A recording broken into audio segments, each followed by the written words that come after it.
Hello friends, welcome to light and little lamb Telugu channel. ఈ రోజు మనము అబ్రాహాము మరియు ఇస్సాకు యొక్క విశ్వాస పరీక్షను గురించి తెలుసుకుందాము రండి. అబ్రాహాము దేవుని యొక్క నమ్మకమైన సేవకుడు. దేవుడు అబ్రాహాముకు ఇస్సాకు ద్వారా అనేక సంతతిని ఇస్తాను అని చెప్పారు. వృద్ధాప్యములో పుట్టిన తన ఒక్కగానొక్క కుమారుడిని అబ్రాహాము చాలా ప్రేమించారు. ఒకరోజు దేవుడు అబ్రహాం విశ్వాసాన్ని పరీక్షించాలని అనుకున్నారు. దేవుడు అబ్రాహాముని పిలిచి, నీవు ప్రేమించు ఇస్సాకును బలిగా అర్పించమని కోరారు. దేవుడు అడిగినది కష్టమైనప్పటికీ అబ్రాహాము దేవునిమీద విశ్వాసముతో ఇస్సాకుని బలిగా ఇవ్వడానికి సిద్ధపడ్డారు. అప్పుడు అబ్రాహాము ఇస్సాకుని బలి ఇవ్వడం కోసం మోరియా అనే ప్రాంతమునకు బయలుదేరారు.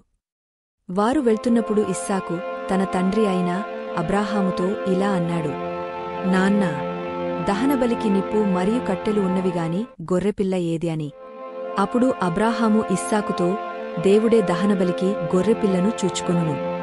అలాగూ వారిద్దరూ దేవుడు అతనితో చెప్పిన చోటికి వచ్చినప్పుడు అబ్రాహాము అక్కడ బలిపీకమును కట్టి కట్టెలు చక్కగా పేర్చి తన కుమారుడగు ఇస్సాకును బంధించి ఆ పీకముపైనున్న కట్టెలమీద ఉంచెను.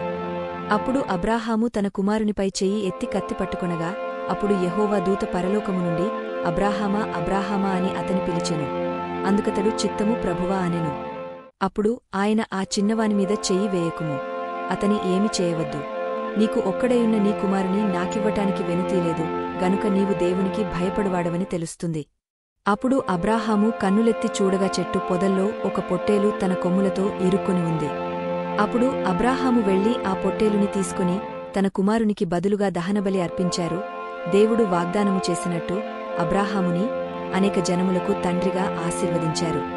ఈ కథ ద్వారా మనము ఏమి తెలుసుకున్నాము అంటే, దేవుడు ప్రణాళికలు మనకి అర్థం కాకపోయినప్పటికీ ఆయనను విశ్వసిస్తే అబ్రాహాము గారిలా ఆశీర్వాదానికి వారసులం అవుతాము. ఈ రోజు అబ్రాహాము గారితో మీరు కూడా విశ్వాసములో నడిచారు అని నమ్ముతున్నాము. ఈ విశ్వాస పాణ్యం మీ జీవితాలలో ఉపయోగకరంగా ఉంటే మరియు ఇలాంటి మరిన్ని కథలు చూడాలనుకుంటే మా ఛానల్ని సబ్స్క్రైబ్ చేయడం మరిచిపోవద్దు. ఈ వీడియోని లైక్ చేసి షేర్ చేయండి మరియు మీ ఆలోచనలను కింది కామెంట్లలో వ్రాయండి. దేవుని పనిలో మీరు కూడా పాలిభాగస్థులు అయినందుకు వందనాలు. దేవుడు మిమ్మల్ని దీవించునుగాక.